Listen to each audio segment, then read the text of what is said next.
दुपारी ऊन मंद झालं की समुद्र किनाऱ्यावर एक निराळी शांतता उतरते. वाळूतल्या कणांवर सूर्य हलकेच झरत राहतो.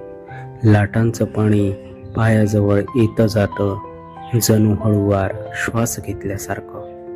वाऱ्याचा हलका स्पर्श डोळे मिटायला लावतो आणि मन रिकामं होऊन फक्त लाटांचे संगीत ऐकत राहतं. या शांत पाण्यात सगळे गोंधळ विरघळतात आणि आपणही क्षणभर स्वतःला भेटून जातो. आणि मग हळूच संध्याकाळ उतरत जाते. तांबूस रंगाची ओढ सागरावर पसरते.